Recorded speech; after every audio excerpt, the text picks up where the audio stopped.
back like the seats of an 86 Delta 88 coupe on D's and Bones, baby. That's what I'm talking about. Yeah. Going live in a minute, Blizzard King. This is Winter Dinner Spurling Podcast. You are rocking with the realest black men represented. Ain't no lies, cause we winning. Catching flies, ain't no feelings. Uncle D, we the villain, baby. We just left the village, baby. Now we in them villas, baby. Dinner Spurling Podcast. Tuning in, we get it, baby. You can hate the player, hate the game. We love all you haters. Hate watch, hate watch. Calling lovely ladies. Hands on your knees, bitch. You can thank us later. We snatching the crowns off of queens. We obliterate them. Tell the truth, shame the devil. They trying to eliminate us. You begging the sipping haters. Peeling layers off potatoes. Whoa. Southern Cadillac music like Outkast. Ain't jumping without bass. Tennis Spurling Podcast. Whoa. Southern Cadillac music like Outkast. Ain't jumping without bass. Tennis Spurling Podcast. Whoa. We have to clean up what's going on in our house before we do anything else.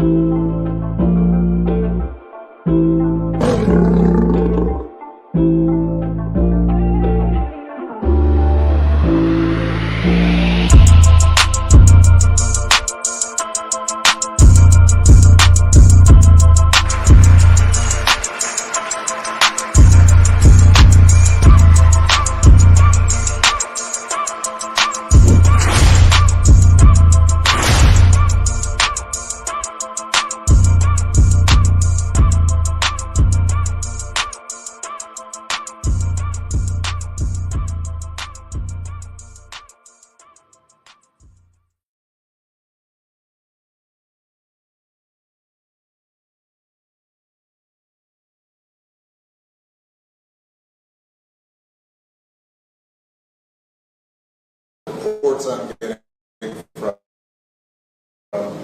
campaigns and communities is that we have not yet seen the same kinds of energy and turnout in all quarters of our neighborhoods and communities as we saw when I was running. Now, I also want to say that that seems to be more pronounced with the brothers. So if you don't mind, just for a second, I'm going to speak to y'all directly and say that when you have a choice that is this clear, when on the one hand you have somebody who grew up like you, knows you, went to college with you, understands the struggles and pain and joy that comes from those experiences, who's had to work harder and do more and overcome and achieves the second highest office in the land and is putting forward concrete proposals to directly address the things that are vital in our neighborhoods and our communities, from housing to making sure that our mothers and our fathers and our grandparents can afford medicine, and making sure that we are dealing with prices that are too high and rents that are too high, and are committed to, is committed to making sure that we maintain the Affordable Care Act so everybody's got health care, and cares about things like education and entrepreneurship in our neighborhoods. And that's on one side. And on the other side, you have someone who has consistently shown disregard, not just for the communities, but for you as a person. And you're thinking about sitting out?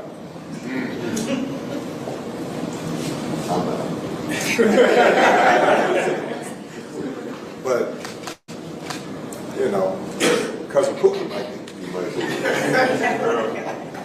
And you're coming up with all kinds of reasons and excuses.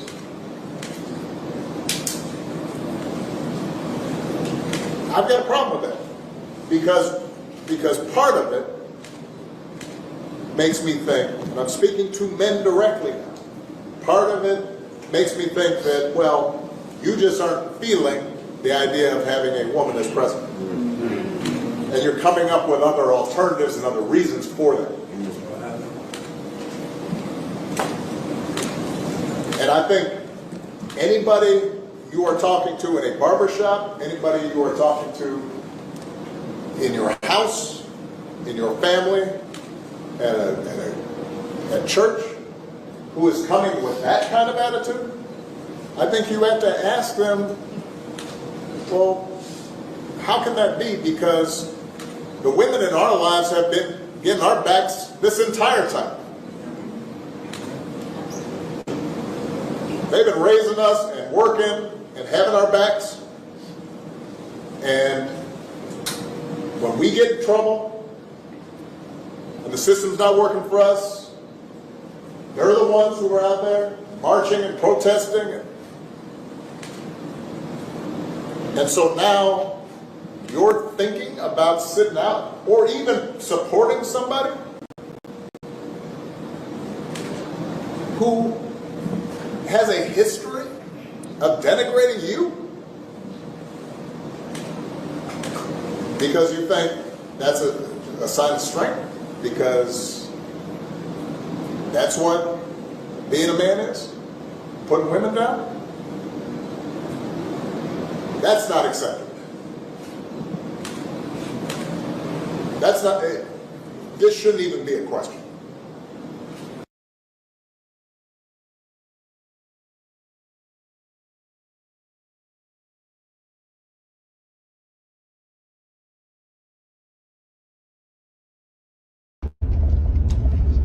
Kamala did not grow up like me. She grew up in upper middle class. Really, that don't matter. I'm voting on policies, and her policy sucks. So Obama, keep your mouth shut, okay? You're the gatekeeper. You kept the gate on a lot of black people being ignorant. Quite a few of them have awakened to the lies of the Democrat Party. So Barack Hussein Obama, kiss our ass. We voting for Trump. Well, apparently, the former president, Barack Hussein Obama, just called me out.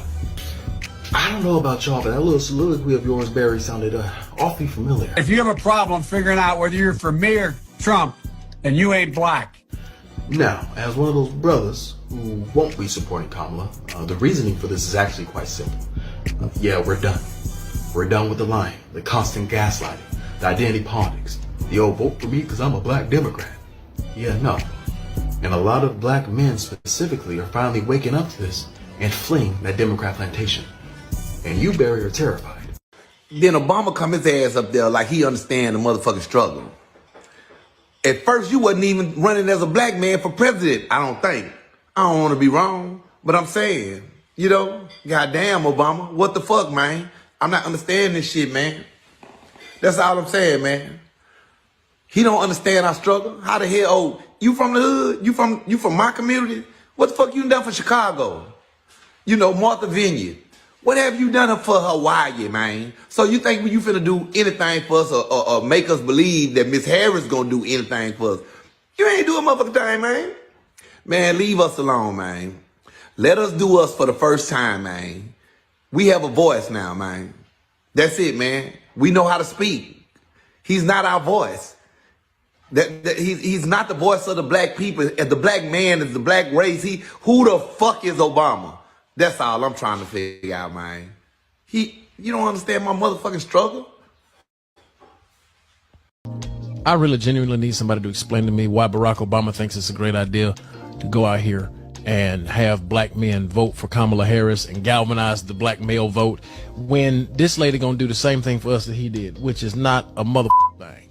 Like, let's be clear, Barack Obama talking about, this is now the time for you black men to go out and vote for Kamala Harris. She needs your support, all right? We are obligated to do this because I'm going to pull out the race card out of my ass. The same as I pulled out the race card when I told you we were going to bring change to America. Yes, we can. Yes, we can what? Yes, we got to reverse 8 years of bad George Bush policy. The Democratic Party has convinced black people that Donald Trump is somehow already in office. This is how they work. They literally play the psychological mind game to say, if Donald Trump this, if Donald Trump that. Barack Obama, what did you do for the black people? What did you do for black people when you got in office, Barack?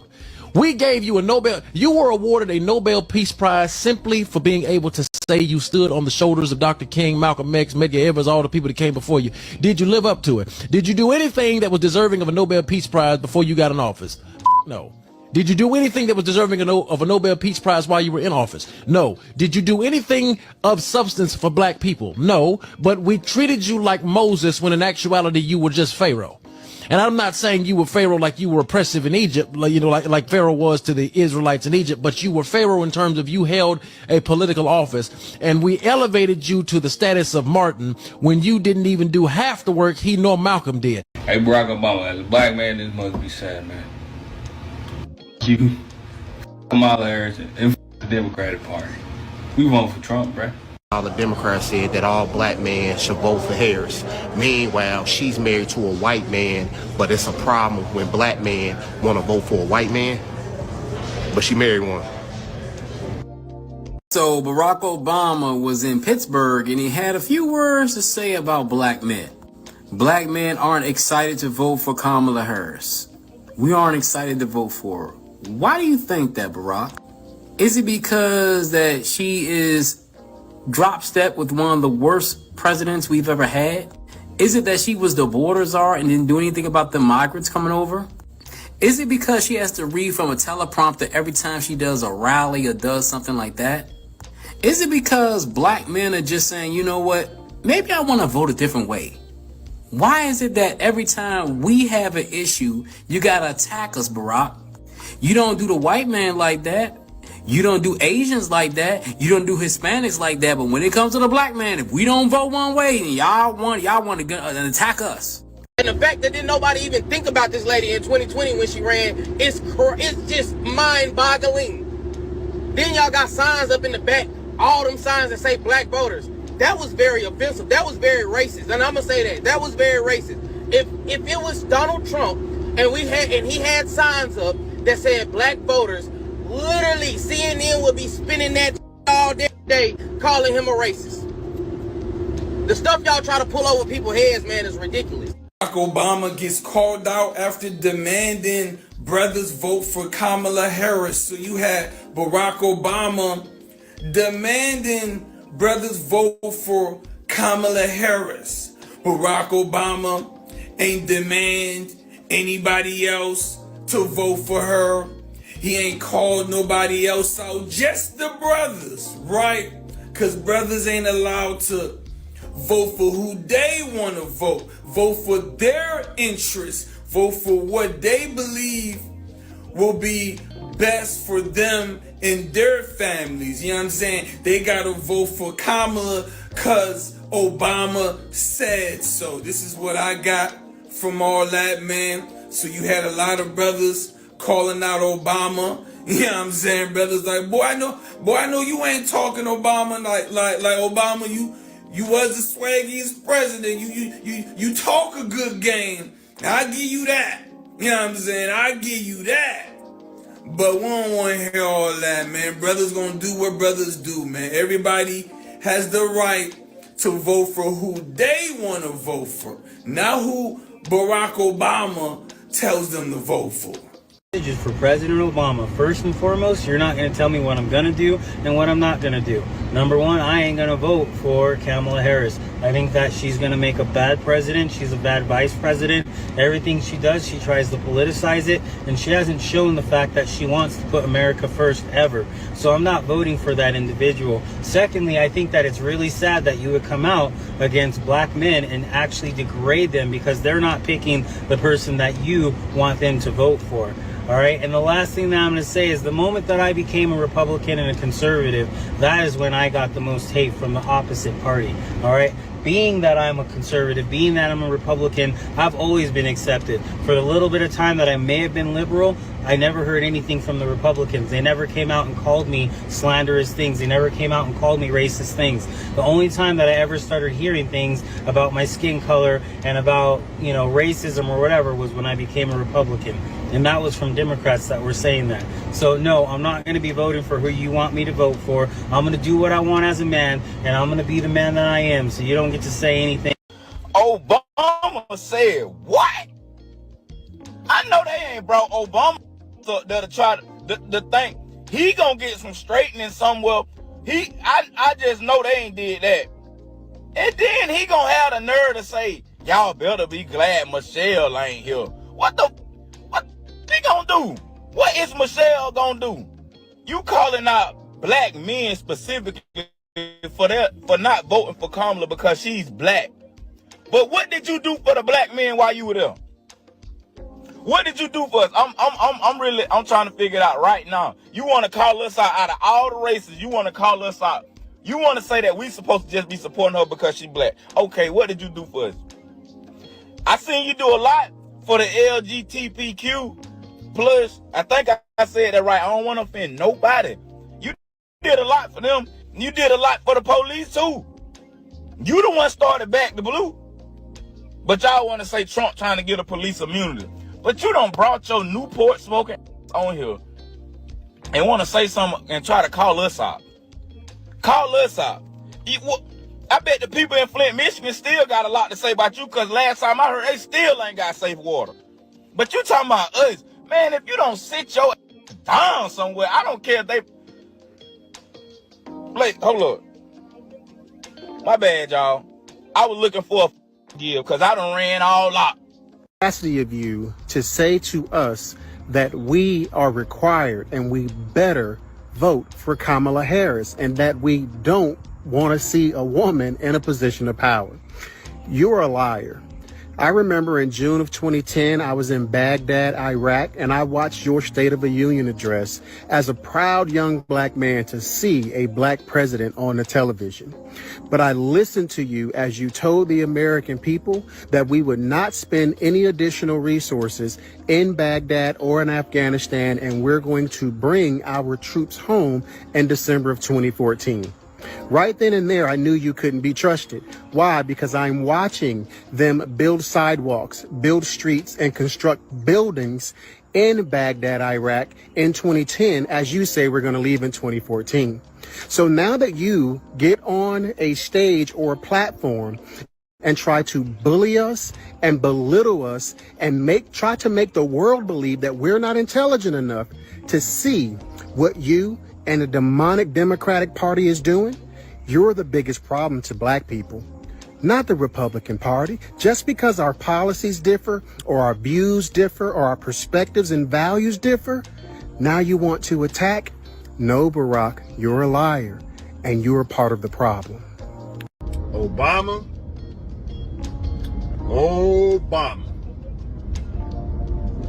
Who the hell are you, man?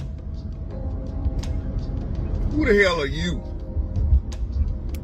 Talking to brothers like you somebody's daddy. Like we can't think for ourselves. And I need to put the word out about you brothers who were standing there with him as he, talks down on men, black men in particular. Y'all should have left. I don't even know why y'all stood there and listened to that foolishness. No, and let me say this too, Mr. Obama. I bet you wouldn't go and talk to black men in mega spaces like that.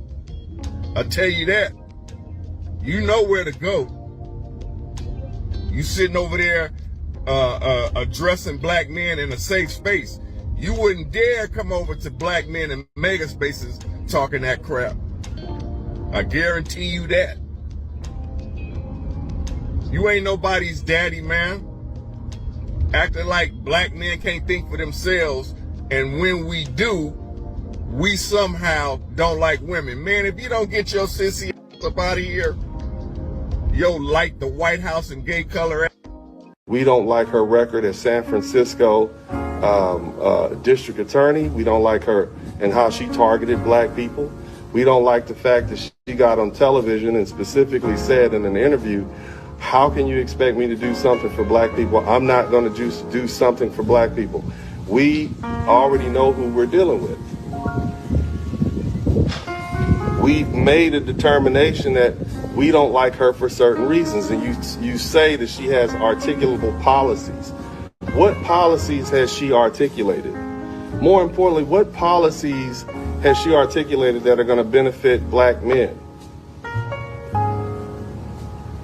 There's a lot of reasons other than her ethnicity and her sex that we wouldn't vote for her. Most black men voted for Hillary Clinton.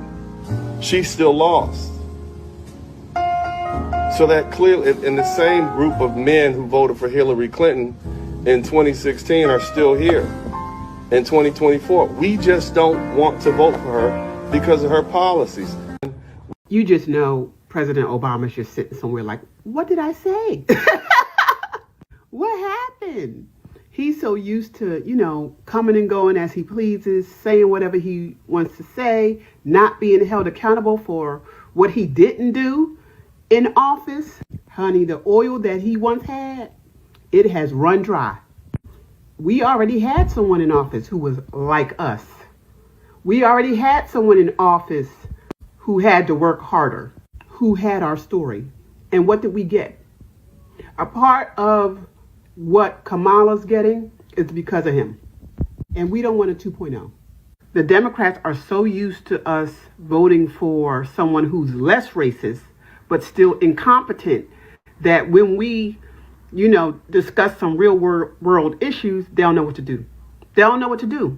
And if it wasn't for his own VP and his piss poor leadership, Kamala wouldn't be having such a hard time right now.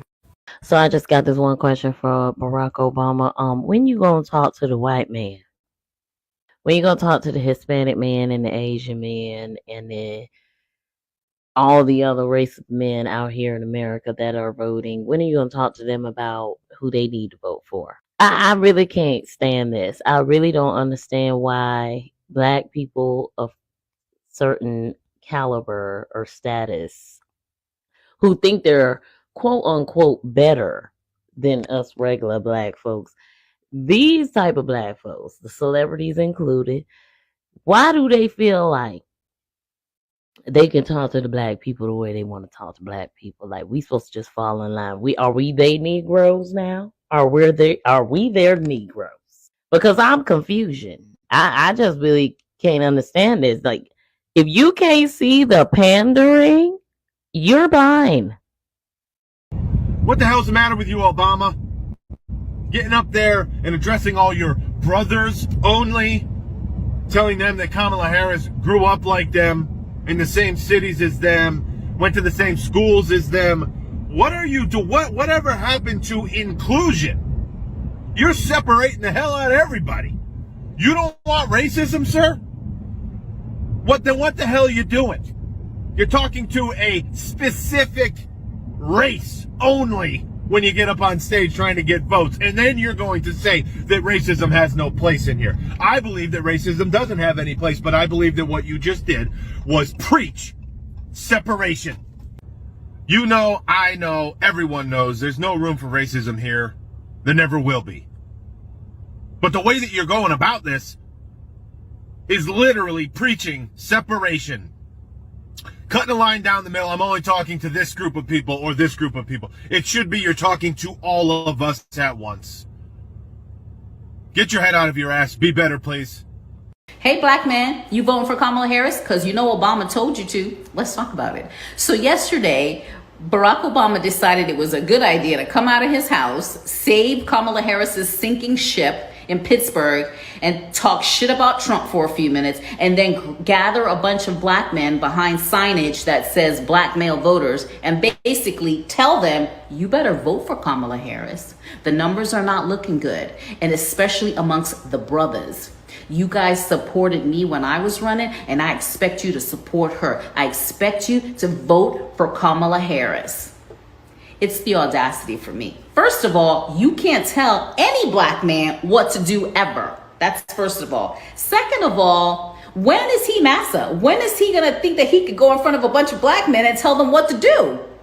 Like, is that what we're doing right now? Like, Who made him in charge of what black men do or don't do? So the small percentage of black men who were either going to vote for Kamala Harris or were leaning and undecided but leaning towards her, they're absolutely not going to vote for Kamala Harris. Now, that doesn't mean they're going to vote for Trump, but they're for sure not voting for her. So whatever their little plan was to like play in the emotions of black people or make black men feel like they can't make their own damn decisions, that backfired. It's all over the internet. Barack Obama, that was a bad move. It was a bad move. You did nothing for black men back in the day.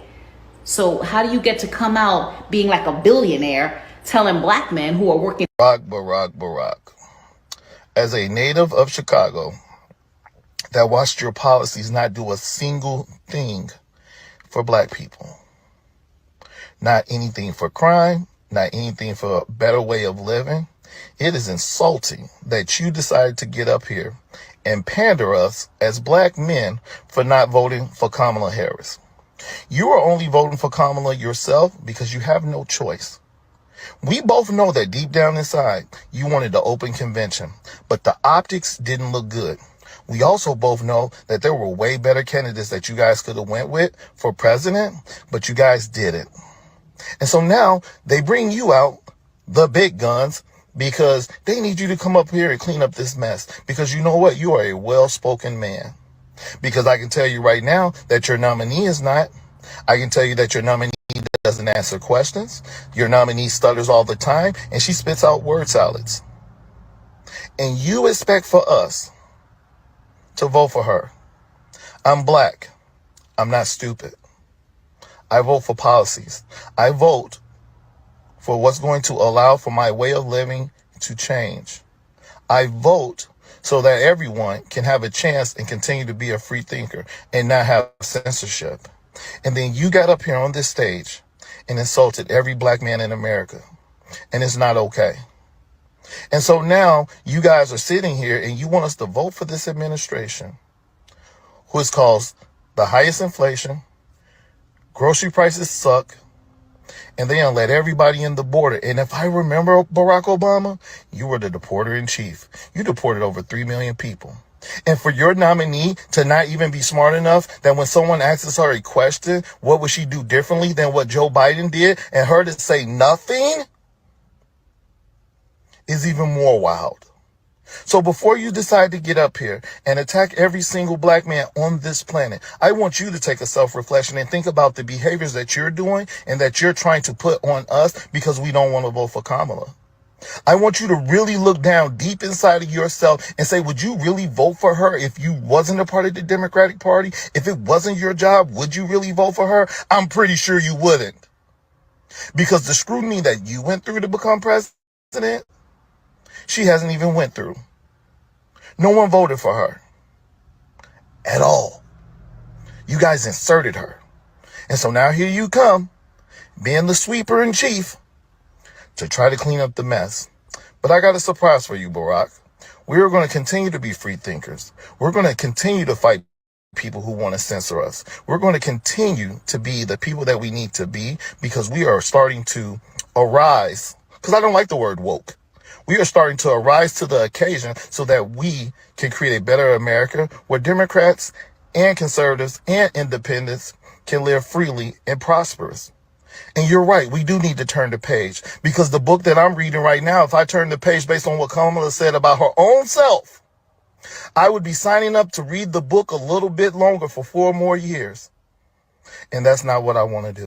The whole world falling apart and you got your Madam VP cranking one up on live television for y'all to see. How nice. And then you got Obama going around the mulberry bush coming out the woodworks like Christmas past talking about some, I'm not getting enough energy from the brothers. What? You get more than enough energy from the brothers, might I add. But needless to say, you need to be focused on what retirement home you want to go to and stop focusing on people that's not worried about what you got going on. You done served your 8 years. Your services is no longer needed, sir. Go worry about your husband, your wife, and stop trying to promote this lifestyle that most of us don't even want to be a part of. Leave folks alone. The whole world falling apart. I don't hear y'all saying nothing about that. All y'all care about is votes and having power over innocent people that don't even know what's good for them no more. So my best suggestion to this organization, administration, whatever y'all got going on, you need to focus on yourself. Focus on that, because we got somebody else in mind that's going to focus on the American people. This is a business, and we all in this together. And since y'all seem to forgot about that, y'all could just get out the way so we can do bigger and better things. Okay? Have a good day. All right, this message is to former President Barack Obama. The congregation of black men does not need your advice or your guidance on who to vote for, especially when you showed your true character and your true colors when you were the president. When you were the president, last time I recall, you had the House, you had the Senate, and you had the executive branch for 2 years. You could have passed anything, any legislation that would have helped black men in the black community. But I wonder, what did you choose to make your main focal point? The LGBT community. And that's cool and all. That can be your prerogative. But don't try to bring your dusty ass back over here to black men and think that you can tell us who to vote for. No, we're not voting for Kamala Harris. We don't give a damn about all of these scare tactics that you use against black women. Oh my God, they're going to take away abortion. They're going to take away our food stamps, welfare, government assistance. They're going to take away all of our handouts. They're not going to forgive our student loans. Well, guess what? Black men, we don't give a damn. Our community is destroyed. Our women are raising the kids, and our kids are destroying and tearing up the goddamn street. The same people that you made your main focal point are endangering the minds of our women. They are endangering the minds of our kids. And let's get another thing straight.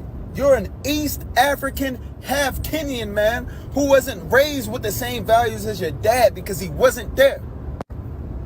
Most of us in America, we are West African by ancestry. Igbo, Yoruba, Angola, Congolese, Ghanaian, Ashanti. That's what we are. So no, I don't know what your values are, but I know what most black men's values are, and they're not the same values that the Democratic Party holds.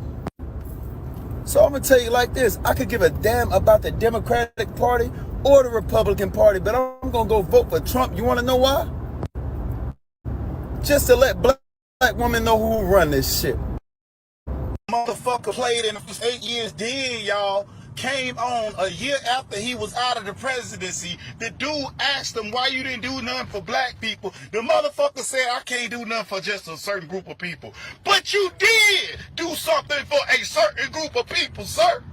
The LGBT community is a certain group of people that you did shit for. The immigrants is a certain group of people you created shit for. All you did for black people was take, and give to other fucking groups of people. And then to sit there and play in our face and say, you couldn't do nothing for a certain group of people, and you say you a black man? Hey man, I don't care what.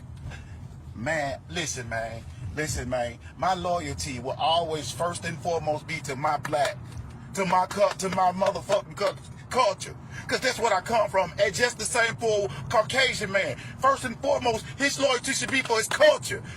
Asian man, his culture. And go on so on. You as a black man to sit there and say that shit? Where's your loyalty, man? Malcolm X turned over in his grave when you got up there and took that presidential nomination, and you didn't do shit for us, bro. You didn't even represent reparations. You didn't even speak on it, homeboy. You ain't speak on reparations, Obama. How dare you? How dare you? When my ancestors went through slavery, my ancestors, my mama, my daddy, my mama picked cotton, homeboy. My mama picked cotton. And you ain't even talk about reparations. You ain't even bring it up. And you say you couldn't do nothing for a group of people. How about the people that was enslaved? How about the ancestors? How about our bloodline? We were enslaved 100 years ago, not less than 100 years ago, man. That shit wasn't a long time ago. We were picking cotton, being called less than a human, and you say you couldn't do nothing for us? You ought to be ashamed of yourself as a black man. I despise everything you are and everything you will be. You ain't no black man. You ain't nothing to us.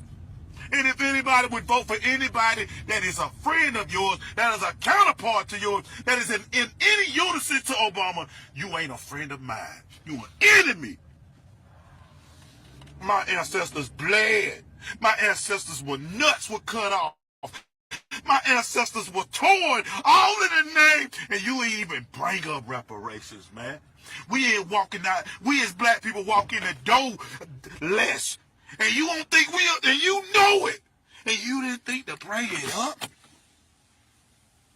Man, you ain't shit, Obama. Sorry to disappoint you, Mr. Obama, but being that the fact that she's a motherfucking woman is not the reason why we are not voting for her, my dear. The reason why we are not voting for her is because just like your motherfucking ass, we the one that voted your motherfucking ass into this motherfucker. Only for you to go 8 motherfucking years and have done absolutely motherfucking nothing. The only thing that you did was take out what? Saddam Hussein, whoever the fuck that terrorist was. Congratulations, big fucking whip. But what have you done for the black community? Nothing. Let's not forget, baby girl been in office for 4 motherfucking years, and the most that she has done is give us inflation. A war. You have Americans suffering like a son bitch, while she's giving billions upon billions upon billions of dollars to other motherfucking countries. Then she's giving little chump change to motherfucking Americans, but you expect for us to vote for her. You expect for us to vote for her because of that.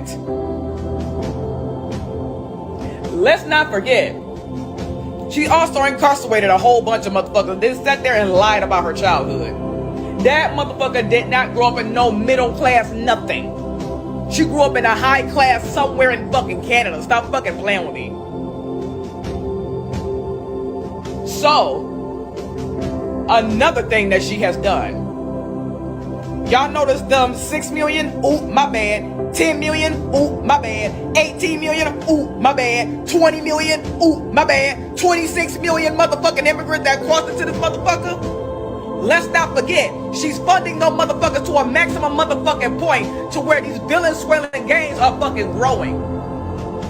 Growing to a point where when they hit Colorado, it done hit so fucking bad to a point where y'all goofy ass fucking mayor done talk about something, oh, it's a figment of their imagination. So if it's a fiction of our imagination and then the Democratic Party actually went ahead and ran with it, and now we have actual footage of them doing this shit, they gonna turn around and say that it's a figment of our imagination. So if it's a figment of our imagination, why the fuck did it happen in Chicago? And they fucked around and found out. So why the fuck is it happening in Texas right now? And Texas, just like Chicago, fucked around and found the fuck out. Because didn't they say everything big in Texas? You heard me. So with that being said, Barack Obama, it ain't because of the motherfucking fact that we as black people are not voting for her. We as black people are not voting for her because of those specific reasons.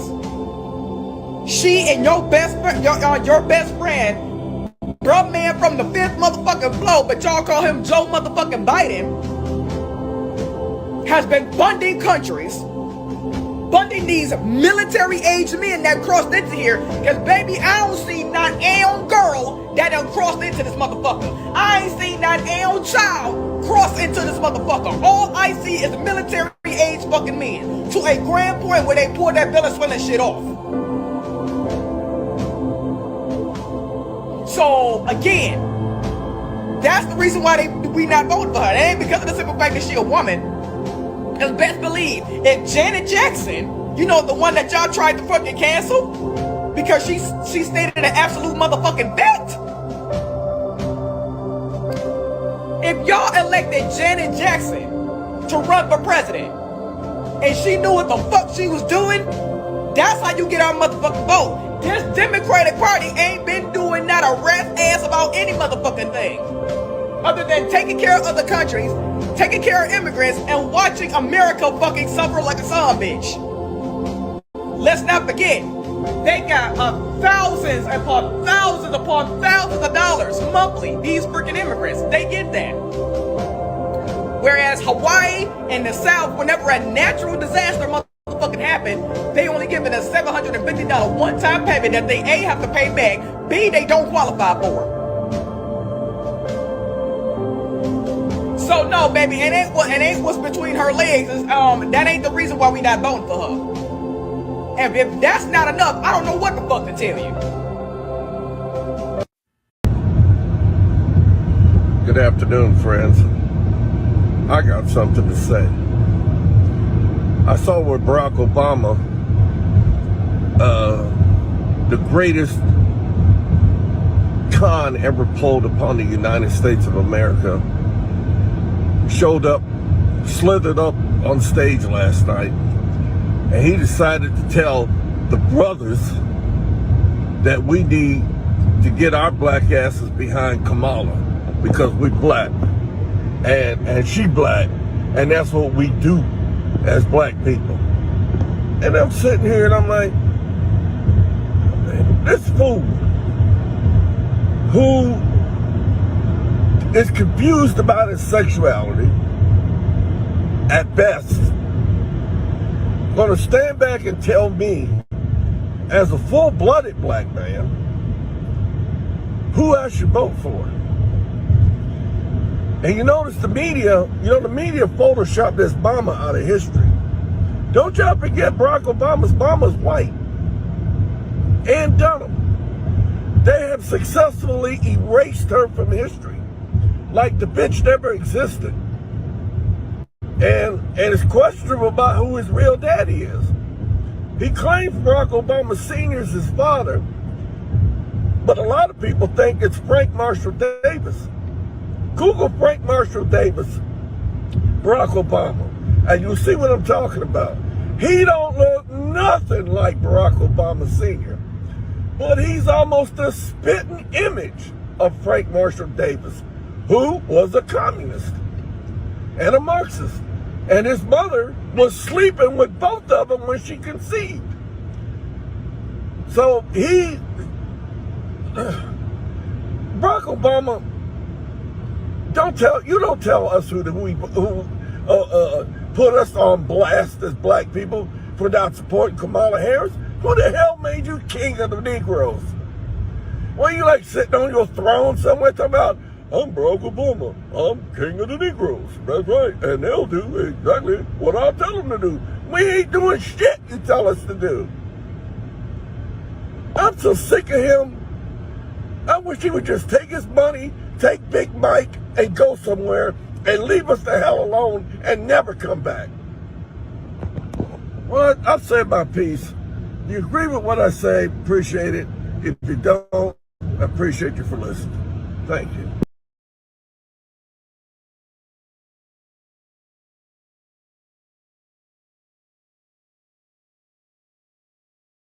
An apology before we start. I've been very critical about how you fight all through the campaigns. I voted for you because I like policy. Right. I didn't know you as a man.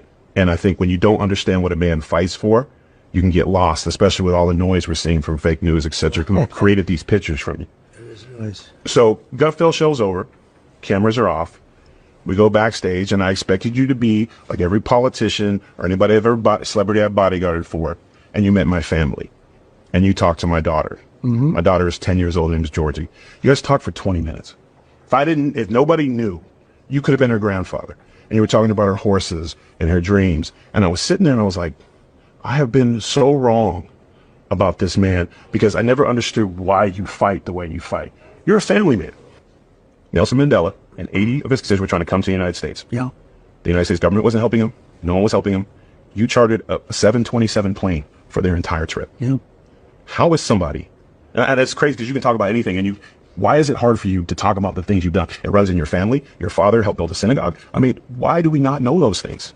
It's something that I've never, I love doing it. I don't need praise for it. I don't, we all like a certain level of praise, but I've never, I just like helping people. I help a lot of people and I enjoy doing it and I never talk about it. It's nice that you bring it up. I also think it's not a narrative that the press likes talking about, for me. But I think it would help a lot of the American people.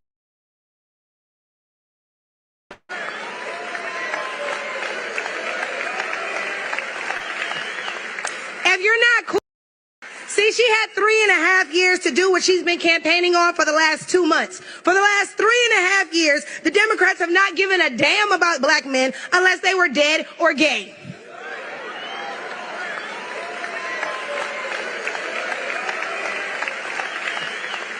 If you're not cool with transitioning your child, you're a villain. If you embrace your natural masculinity, you're toxic. If you vote or think for yourself, you're a disgrace, according to Obama.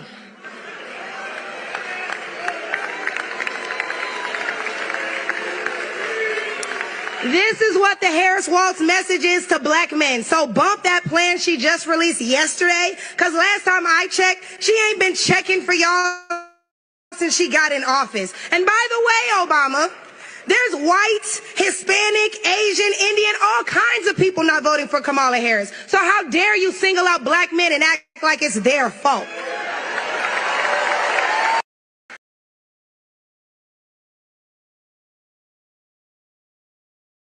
I'd like to ask Jessica if she considers Ruth Bader Ginsburg a legal scholar. That's a yes or no question. Well, I was going to say yes, and I know where you're going with it. I'm glad you know. I'd like the viewers to know. Ruth Bader Ginsburg has always said that Roe versus Wade is not something that is protected, and abortions are not protected by the Constitution. Okay, so you can talk about all legal scholars. Do you think Ruth would like what's going on? Let me finish. Ruth Bader Ginsburg says it's not a constitutional issue. Okay, so that throws out your all legal scholars. Second point. Does everybody understand that Roe versus Wade did not protect third-term abortions? The original decision left that up to the states. So all Dobbs did was make the first 2 trimesters left to the state, just like the third trimester was left to the state by Roe versus Wade. Now, having said that, you're tired of the fact that Kamala's having more trouble with men and Trump is having trouble with women. You think that Kamala's in a better spot because women vote more. You may be right about that. But I'll tell you what, the most important issue for women is the economy, followed by abortion, followed by immigration. Who is strongest on the economy? You can make fun of Donald Trump, but he at least explains more than Kamala Harris that we are sitting on gold and energy. And when we've got energy and we don't have to buy it from other countries, that we can use it to build things, to use it to develop things, to drive cars, to heat our homes, to make stoves, all that other stuff, he makes more sense than Kamala just saying we need an opportunity economy. And finally, when women talk about immigration, when you put the economy and immigration together, it beats abortion by 32 points. So what you've got here are women, sure, they're concerned about abortion, but if they were educated a little more than just this crazy victim that comes from the Democrat women, they would understand that a lot of this isn't protected as it is. But women want protection for their families. They want to go to the supermarket and not have to put things back on the shelves. Can I just say,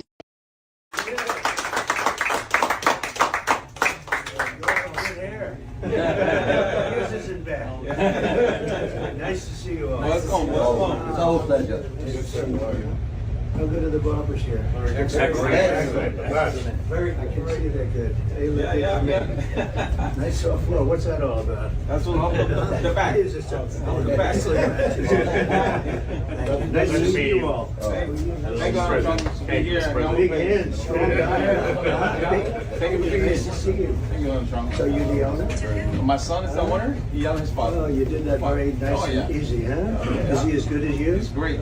He's better. Nice to see you. Thank you very much. I think it's 82% of the cases. The parents leave the farm to the kid or leave like a business. This is a good business. Leave the business to the kids and they end up losing it because they get, the banks have to loan money and they end up losing it. Donald Trump talking tax policy, obviously very important for a small business. Donald Trump also talking about who can cut his hair. Mr. President, are there things that... Is he a good barber too? Yeah. Who's better, you or him as a barber? How long have you worked here? 11 years. That's fantastic. Yeah. Could he give me a good haircut? Absolutely. You gonna do it? I mean, that's what I see.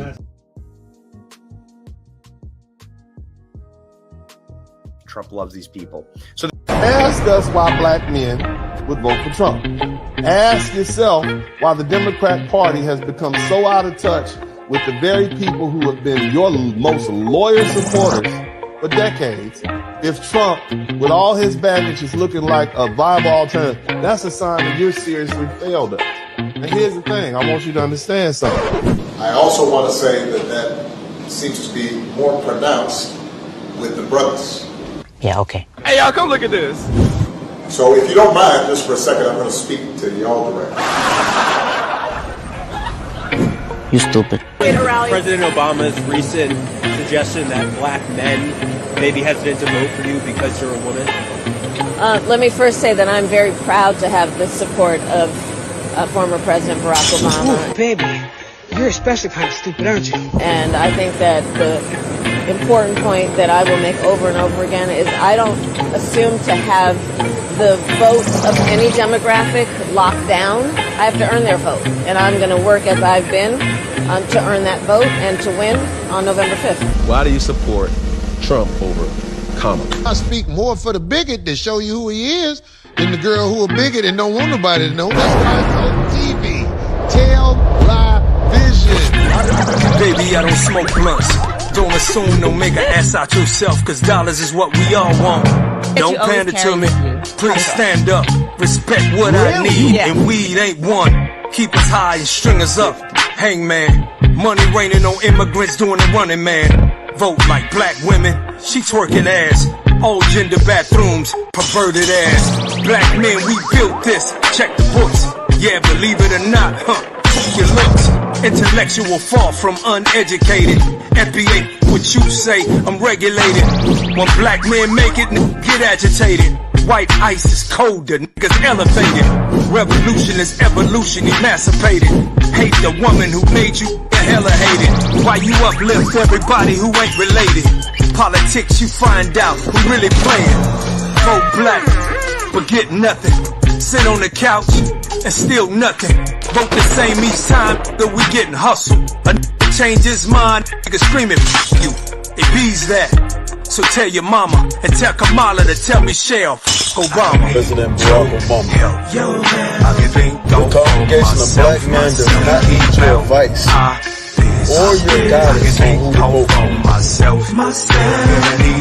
Number one, Kamala did not grow up like me. She grew up in upper middle class. Really, that don't matter. I'm voting on policies, and her policies suck. So Obama, keep your mouth shut. Think about it. Think about it. I spree now off the plantation. Independent, no commitment to the clan. There's an old saying in Tennessee, I know it's in Texas. Shame on me. Never fool me again, my votes ain't free. Fool me, we can't get fooled again. It's for my family, yeah, abortions. Black men I salute, yeah, they can't afford us. Why you think they play us all like we ain't important? Our women taking flights, you know they can't ignore us. Divide and conquer, me and my mama, Trump or Kamala. Where them black dollars? You voting white, what Kamala did it. Her husband white, her step kiddies. The only piece of advice I would have for her in the event that she wins would be to let her husband Doug anywhere near the nannies. Just keep them away. That's a messy one. Her white granny, her black nanny. Michael Jackson will be proud of his sister Janet. The rumor that Janet Jackson is mad at you because you prosecuted her brother, the late great Michael Jackson. That's on the internet. Clear that up for people. That's just not true. I know. Yeah, on either count. She's not mad at you? Well, I mean, I don't know. I don't know. I have not. Bear with me for a second. Let me put y'all on game. The child will be able to recall and recollect with some detail the incident, and that is persuasive to a jury, even if it is the only testimony that is available. Gotcha, She got his back. That's for life with it. You support, turn around, they stick a knife in it. Thank you, Jen. Thank you very much. We not the same. Just see you on the bus. 400 years and change. Your family broken up. Buck broken us. You not from the dust. As they say, they not like us. No, they not. Is is there ever a situation where a female leads? Never. Never. You still don't get it when we spit it. You are not like us. I don't need your help. I can think all for myself. And keep out our biz. I can think all for myself. I don't need your help. I can think all for myself. And keep out our biz. I can think all for myself. I don't need your help. I can think all for myself. You can keep out our biz. I can think all for myself. When you look at President Barack Obama's political behavior in the White House towards African Americans, I cannot, in good conscience, want any African American boy to emulate the neglect that the president has shown for African Americans.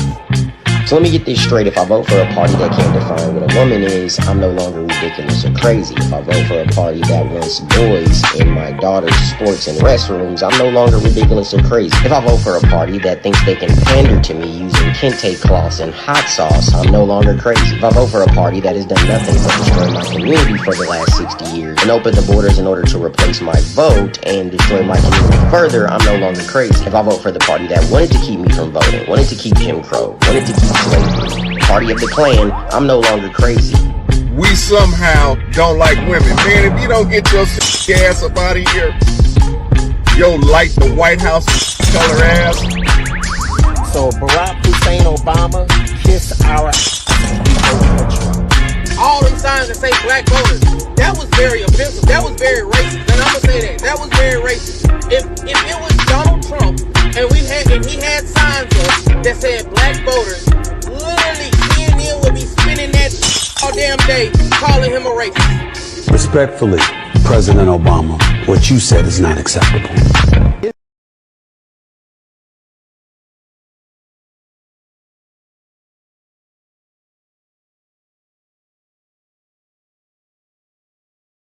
Welcome to the broadcast. Shout out to everybody in the chat room. I want to make sure I acknowledge all my people up in here, man. Thank you for hanging out with me. I appreciate you guys. I appreciate everybody for hanging in here, man. Big shout out to everybody who came through. Look, man, I got some footage here that I want to share with you all. Everybody hit the #1 button. Make sure you check in. This is Uncle D. Big shout out to Big Bass Life for that outstanding music. Shout out to all the brothers who are standing up for themselves. So Obama gets booed while he's on stage in Michigan. And let me just state this plainly. I told you all this was going to happen just a week ago. After Barack Obama insulted black men, tried to shame us into supporting a candidate whose policies don't align with our interests, the backlash has been swift and undeniable. On Saturday, which is today, October 19th, 2024, former President Barack Obama, somebody type Black Jesus in the chat room, hallelujah, somebody type Black Jesus, was booed in Michigan. And this is a direct response from black men who are tired of being disrespected and manipulated and taken for granted. Obama thought he could lecture us. He thought he could guilt us into falling in line like we always have. But see, the truth is that we're not having that anymore. This is a bad relationship. It's an abusive relationship, and it's time to break up. See, this is the very thing I warned you about. The moment when black men wake up and refuse to be used as political pawns, this is what happens. See, Obama once was loved and revered. He was the black messiah. He was the Messiah, if you will. We loved him. Somebody type hope and change in the chat room. And now he's feeling the consequences of his disconnect and his disrespect. This isn't just about one speech. It's about a deeper betrayal. A former president who was supposed to represent our best interests now finds himself facing the reality that black men no longer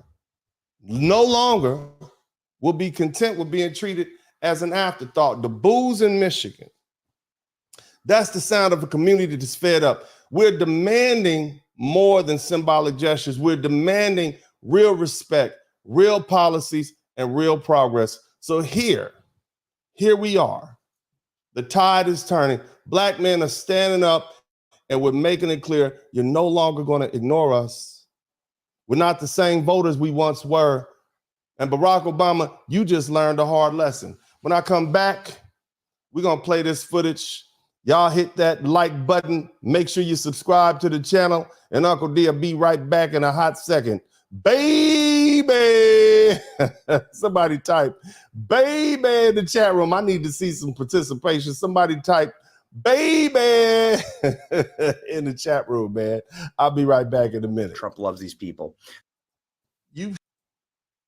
Uncle D is not a hater. Uncle D is a congratulator. A lot of you folks, y'all stingy with me, and that's why you receiving the service. But see, the reason I'm so blessed, and I'm gonna just give you one of these universal rules. The reason I'm so blessed is because I give so much. See, my name is Dennis Spurling. I'm an attorney here in Houston, Texas. My mandate is to be an advocate for black men, largely because I am a black man. I'm a black father. I have black sons. And I want to make sure that the issues confronting black men are defended, protected, enunciated, spoke upon by black men who have a vested interest in the black community. And so my draw to the Black Manosphere or YouTube in general to use my voice, my wisdom, my experience was solely because black men weren't being heard. But they're hearing us now. They're hearing us as to our issues related to modern relationships, politics, education, finance, and so many other things. And I'm extremely proud of these gentlemen. I'm extremely proud of the people who put this together. It is a wonderful event, and I look forward to attending in the years to come. Hey, man, I do what I do.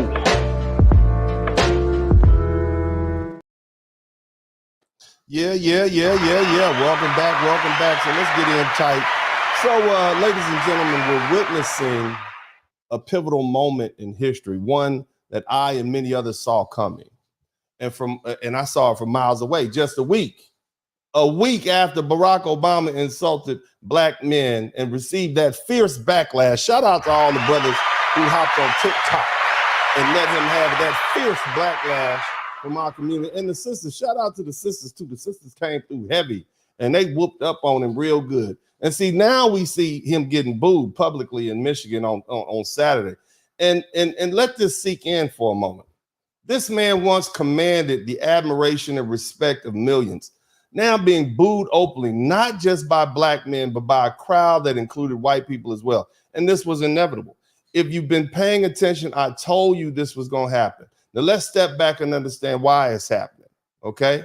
Why this matters. I'm going to let this video play. That's okay. No. Wait. Quiet down. Look, listen. Hey. Somebody type Black Jesus in the chat room. Black Jesus is getting booed in Michigan right now. Get your ass off the stage. Get your ass off the stage. That's what they're telling us. Listen, everybody. Hey, listen, everybody. Y'all up there, pay attention. Y'all up there, pay attention. Here's what happens. Listen. Boom his ass. No. I mean, this is part. All right, so he's trying to save face, but look, I'm gonna let that play a couple more times. Y'all hit the #1 button.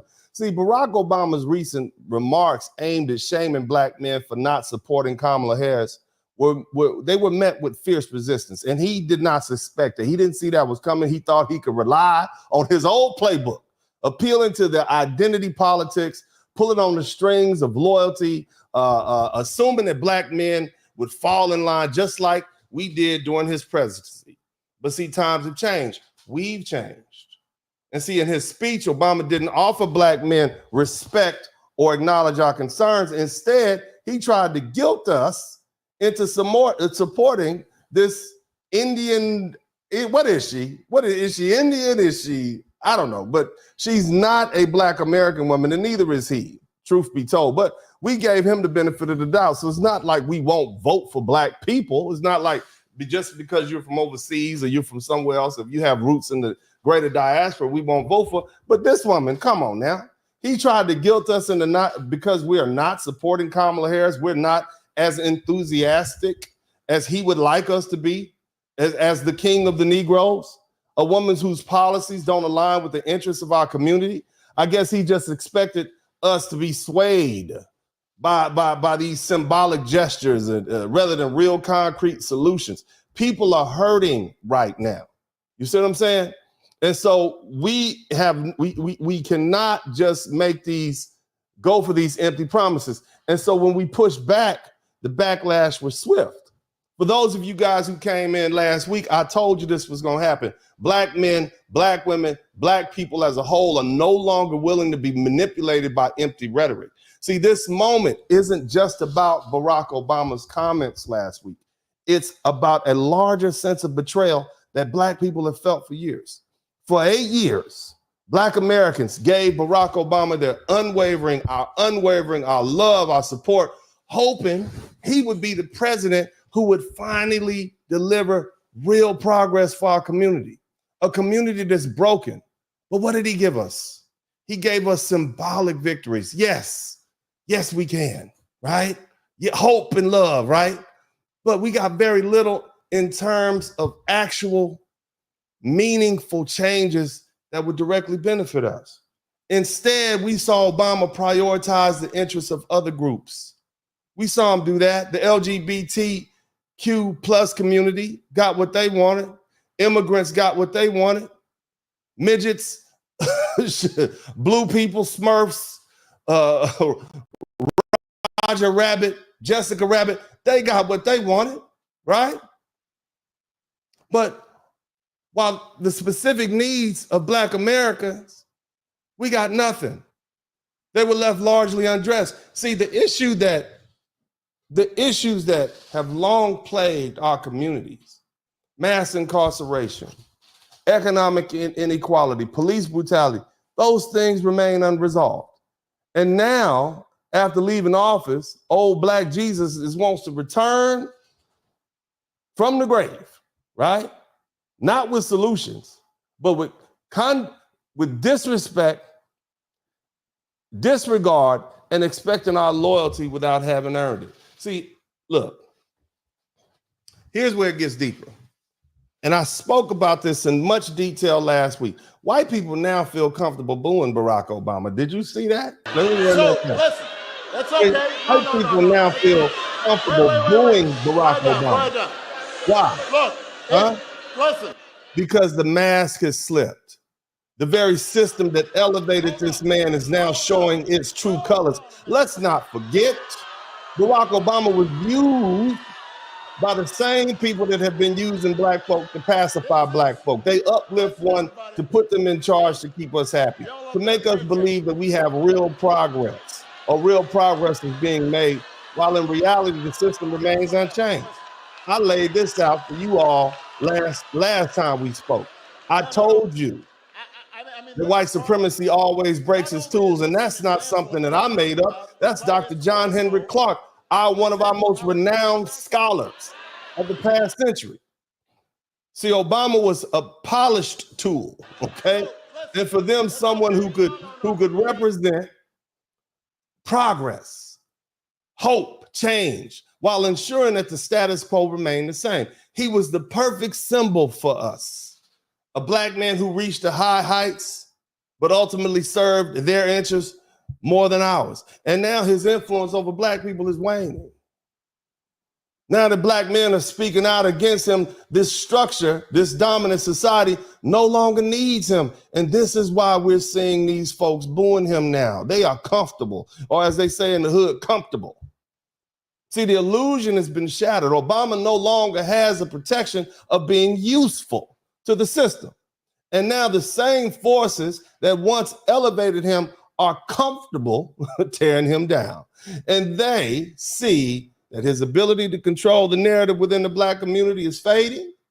And so now they no longer have a reason to shield him. What we're seeing, brothers and sisters, we're seeing Barack Obama's Negro wake-up call. We know this term. We know what it means. He's learning the hard way that these folk don't care about his past success, his legacy, his degree, his past presidency. They don't care nothing about that. They don't care that he was the first black president.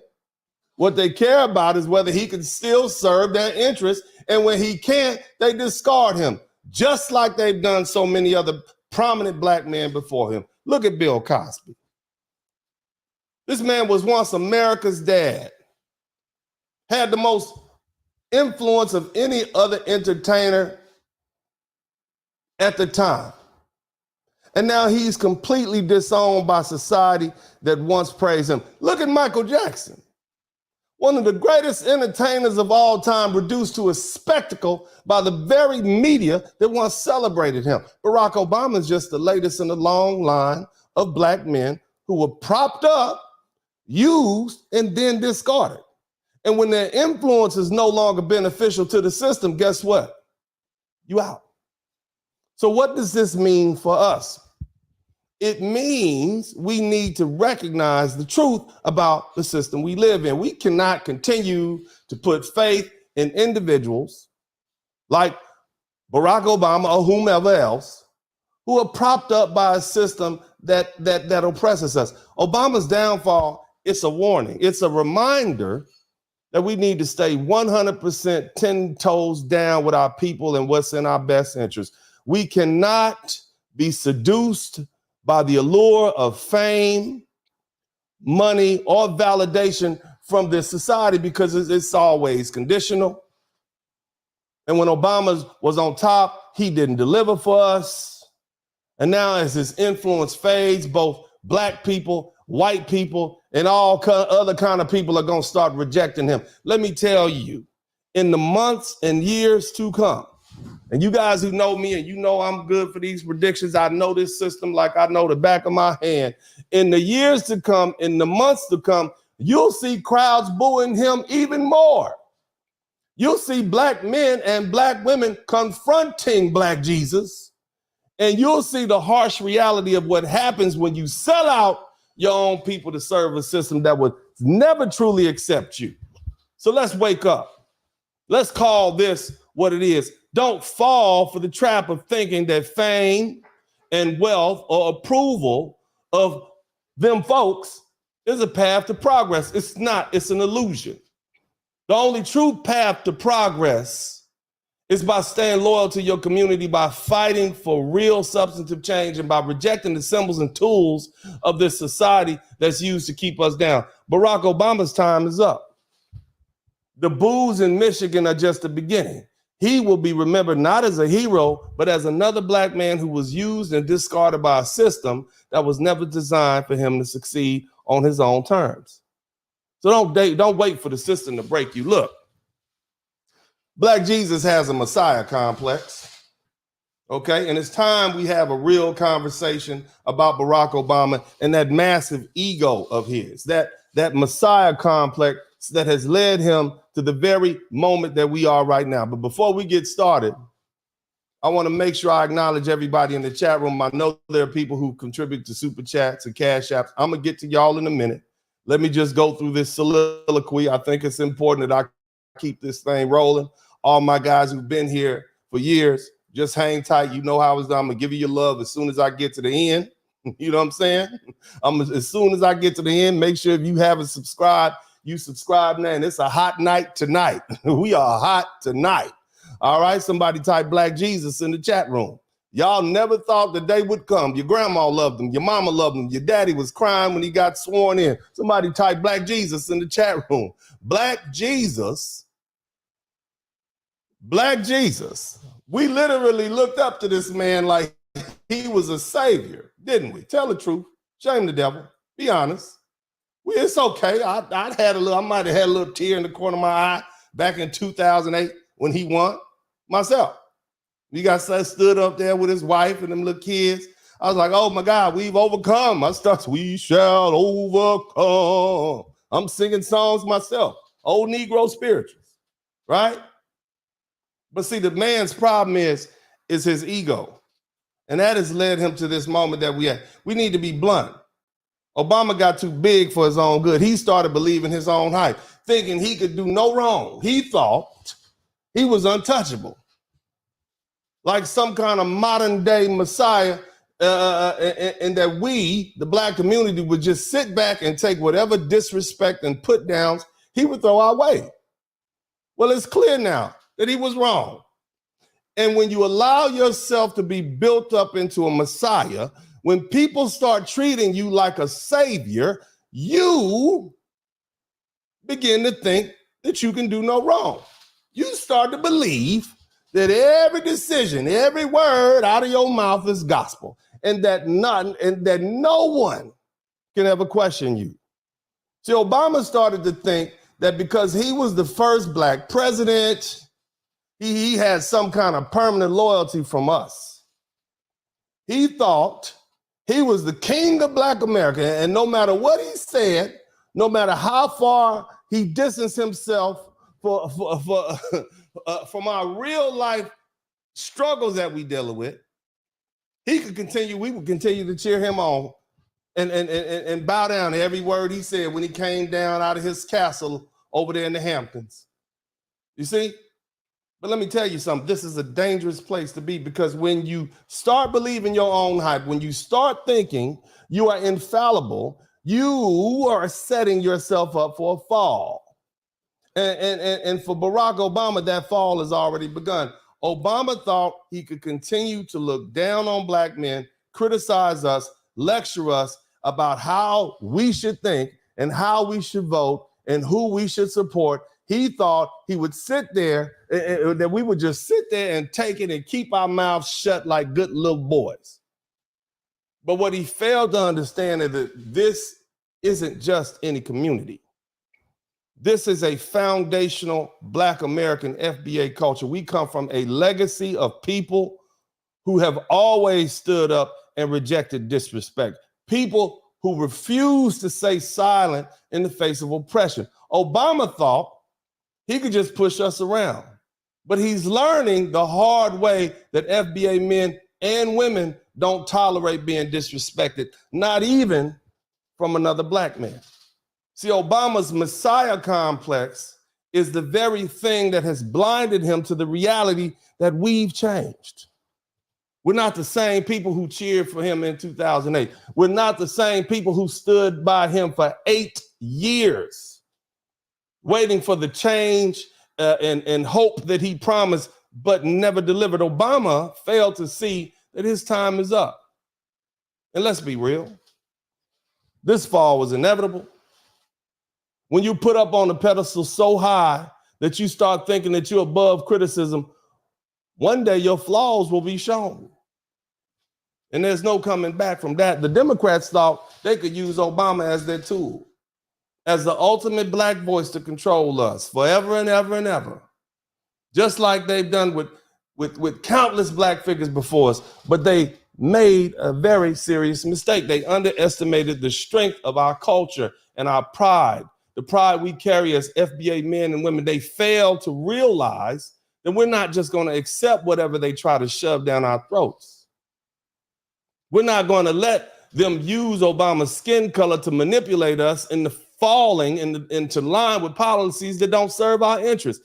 This is what Obama never understood. He started believing the praise he got from the structure, the system, and it inflated his ego to the point where he thought he could treat us however he wanted. He thought he could throw Kamala Harris in front of us and expect us to blindly support her just because she was quote unquote black. But we saw through the games.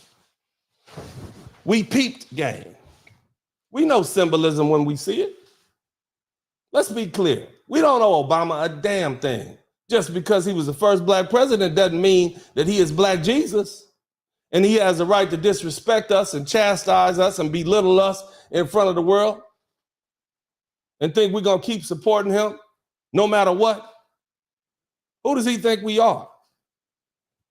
Foundational Black American people have never been a people who accept disrespect forever. From the days of slavery to the civil rights movement to today, we've always been fighters. And Obama is in his own head with his Messiah complex thought that he was above all that. He thought he could speak down to us and we were just gonna take it. Well, the booze in Michigan, it's just beginning now, brother. That was your wake-up call. It's a reminder that no man is above reproach, not even you, sir. See, Obama's ego blinded him to the fact that Black America is done being used. We're done being told who to vote for, what to believe, how to think about, how to think even by people who we know don't care about us.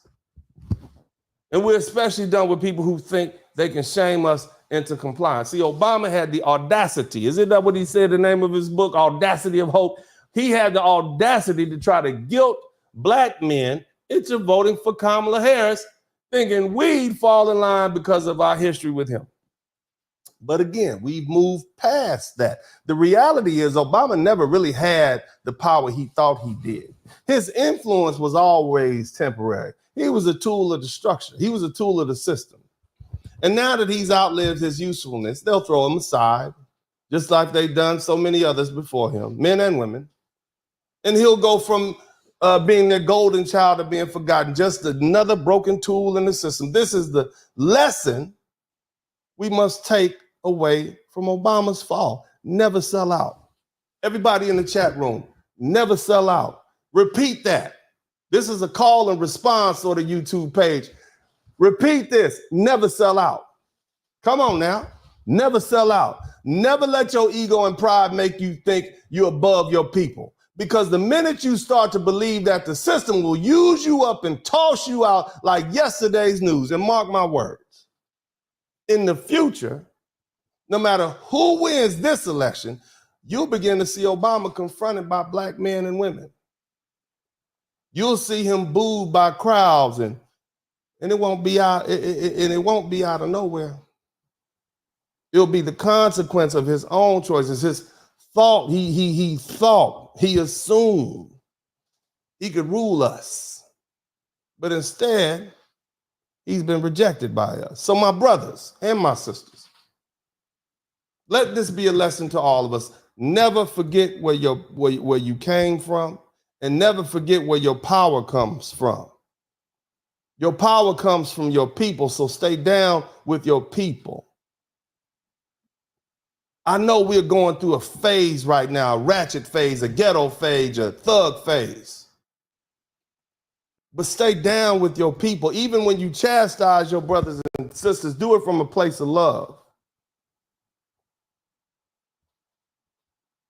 Make sure you keep that in mind. And another thing, when you chase fame and money and validation from the dominant society, they'll always have the power to take it right back. See, Obama's fall is just the latest reminder that you can never serve two masters. And you can't claim to represent us while bowing to a system that was never built for us. As Barack Obama's falls from favor with foundational Black Americans, the road ahead for him will be dramatically different once this celebrated leader we knew, this crown prince, this person that we equated with Martin and Malcolm and so many of our great heroes. Well, let me say this recent booing in Michigan is just the beginning. What was once cheers and admiration from our community will increasingly be replaced by louder boos. As Black men and women make it clear that we no longer are willing to provide him the cover or support he used to rely on, Obama's lucrative speaking engagements, what is he getting, $100,000 to show up and say a few nice words? All that's going to begin to dry up. His popularity is going to begin to diminish. Companies and organizations that once paid him top dollar to speak, they're going to slowly begin to distance themselves from him, recognizing that his influence, especially within the Black community, is no longer what it once was. See, over Obama, all my good spades players out there, what my people that play Tunk and Bid Wiz, where y'all at? Hell, where my dominoes folks at? I know you some Jamaicans up in, I know y'all play dominoes all damn day. Obama overplayed his hand by insulting Black men and pushing candidates like Kamala Harris who don't align with our interests in our face. Instead of respecting us, hell, instead of enjoying his post-presidency in peace, like all the other ex-presidents, staying out the spotlight. He kept trying to wield political power. That's that influence. That's that influence he thought he had, but now it's eroding. And let's not forget this. And I know we still love our good sister, Michelle Obama. We still love you. And she remains popular in many circles. And more so than he is. But let me say this. The more the Democrat Party tries to push her out there to garner support, the more she too is going to face backlash. Now, we love our sister. But she needs to go somewhere and sit down too. Because if they continue to use her as a tool to try to regain our favor and jump back and get control of us, that could also backfire. Because foundational Black Americans are becoming increasingly vocal about our dissatisfaction with being taken for granted by the Democratic Party. And both of these parties, in fact. The days of Obama being untouchable and being this symbol of progress, they're behind him.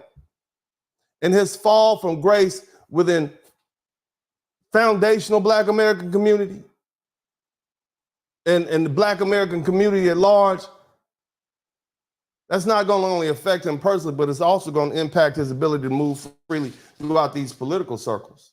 And once this man who was once adored, he's going to find himself being booed more often than he's cheered. And that's a stark contrast to the hero's welcome he once received. Now, as his star begins to fade, he's going to learn, like so many others before him, without the support of your own people, the system that once propped you up will quickly let you fall. Now, what we're going to do is I'm going to go ahead and take the opportunity to give a shout out to all my people who came through and gave me these wonderful super chats. We got 15. I like to get 20. That'll be plenty. But 15 is mean. Y'all make sure y'all hit the number one. Big shout out to Teaching Noir, Gifted One. Thank you so much, fam. I appreciate you for this super chat that you I'm saying becoming a member. Thank you so much for that. SMV, grab one. Thank you for the $5. Thank you, African Diastatic. Thank you so much. I'm sending you a 4-page letter of love. Yeah. Somebody type Mamala in the chat room. Do y'all need a lot? Do y'all need Mamala's love? Huh? How patronizing is that? Right? Shout out to Blue Gang Network. Boy, I bet I know where you from. The Blizzard King is the realest on YouTube. Hey, man, shout out to all praises to the Most High. Thank you so much, Blue Gang Network. Also, big shout out to Damian Cross. Just wanted to check in, good brother. Hear that good work you putting in. Yeah, man, Uncle D be putting in work out here in these YouTube streets. Another big shout out to African Diatic. In my email from Friday, boys, yeah, she said she got $750 for a new startup life and Aaliyah for a page what? Look, man, is that $750 she's promising those hurricane victims over there? You got billions of dollars for Ukraine. You have billions of dollars for these Venezuelan migrants and these other people who are coming up here who are not tax-paying citizens. But all you can come up with is $750 for Americans who are suffering in Tennessee and Kentucky. That is a travesty. That is a failure in itself. That is this administration's Hurricane Katrina, as far as I'm concerned, the way they failed those folks and the situation that happened in Hawaii. Shout out to everybody in Hawaii. My man TIQS checking in like an 86 Delta 88 on some D's and Bows, baby. Yeah, that's what I'm talking. I appreciate you, baby. Who else we got? Timothy Humphrey. I wish Jesse Jackson had followed through with his threat to cut. Oh, my Lord.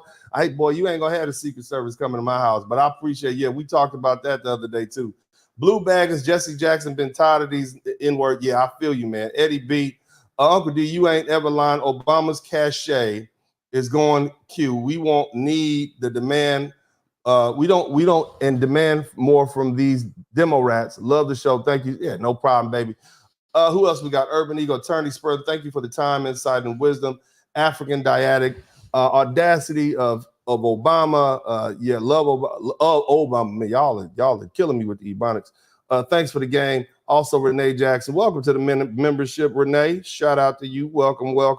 Keep on keeping on. I appreciate you. We got good stuff going on. Oftentimes, I will turn on the membership only, and only the folk who've subscribe, but I figured we'll let it roll tonight. You know what I'm saying? We got some new visitors up in here. Shout out to Hootsy, B-Wack Obama, aka B-Wack Jesus.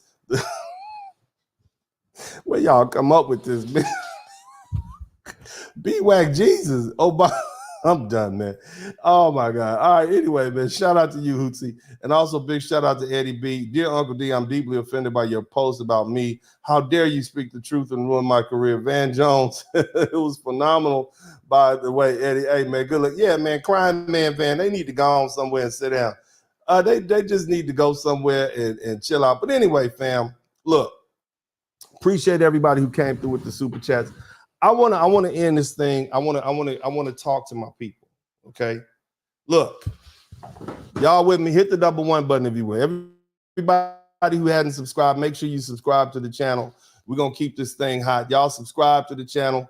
If you haven't subscribed, subscribe right now. Become a member, but go ahead and subscribe first, man, so I don't have to. And hit the like button if you have. We got a few people up here tonight, man. Go ahead and hit the like button. Anyway, look, let me remind you. And I'm talking to my brothers and sisters. I want you to look, listen to me. Listen, get in tight. Come on, huddle up. Get in tight. I need to remind you of who you are. Okay? I need to remind you who you are. A proud and resilient people. Our story is one of triumph. It is one of perseverance and determination. We foundational Black Americans are the ones who forced this country to live up to the promises it made at its inception. We're the ones who fought to make justice, equality, and freedom a reality, not just for us, but for everyone who calls this country home. From the plantations while our ancestors toiled to the courtrooms, the streets, and the halls of Congress, we have stood tall and demanded our place in the fabric of this nation. We've been the moral compass of America, pushing it to honor the values it claims to hold dear. We have built this country with our blood, sweat, and tears, and we continue to shape its future with our vision and our will. And now, as we stand at this critical juncture, I want to remind you, I, Dennis Spurling, your brother, I love you. I love each and every one of you because I know your greatness and I know what lies within our people. I see your strength. I see your courage, the brilliance, and the unbreakable spirit that has carried us through the darkest times.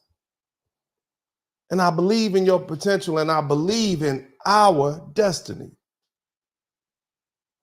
We have an obligation to come together at this time. The challenges we face may seem daunting, but remember, we are the descendants of kings and queens. We are the descendants of poets and scholars. We are the descendants of warriors and leaders, of men and women who refuse to bow down to the forces of oppression. Our legacy is one of greatness. And we have a duty to honor that legacy by marching toward a future that is worthy of the sacrifices made by those who came before us. Together, we will continue to rise, to fight for what is ours and to claim our rightful place in history. We will not be distracted. We will not be divided and we will not be silenced. Our destiny is to achieve greatness, to be remembered not just for what we endured, but for what we accomplished. Now let's stand united. Let's walk boldly into the future. Let's ensure that our story is one of triumph, one of power, enduring strength, and remember throughout time. And let me add this, my brothers and sisters, no one man can make or break us.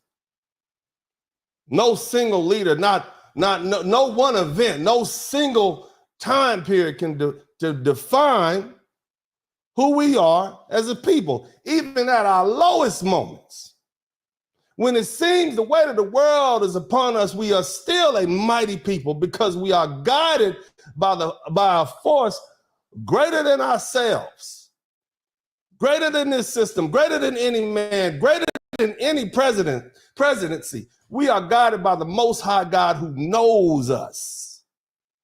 And he watches over us. And this is why we continue to rise no matter what obstacles are put in our place.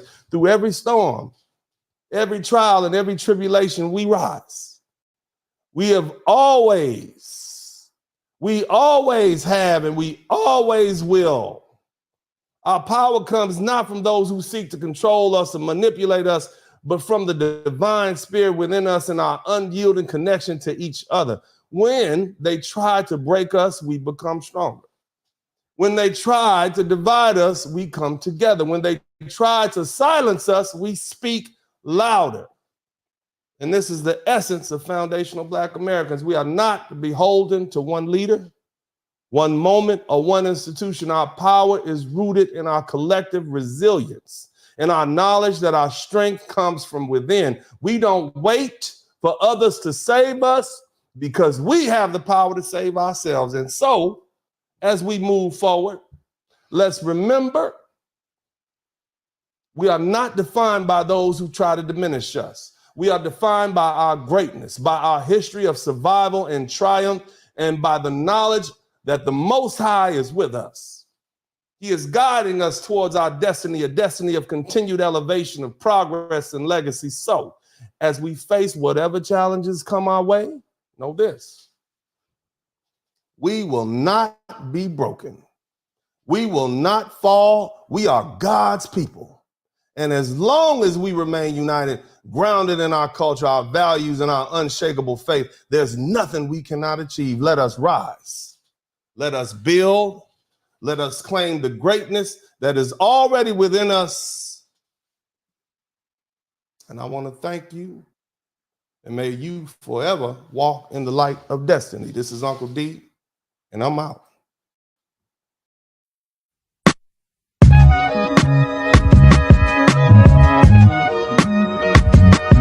In the Spurling podcast, hit the like button, subscribe.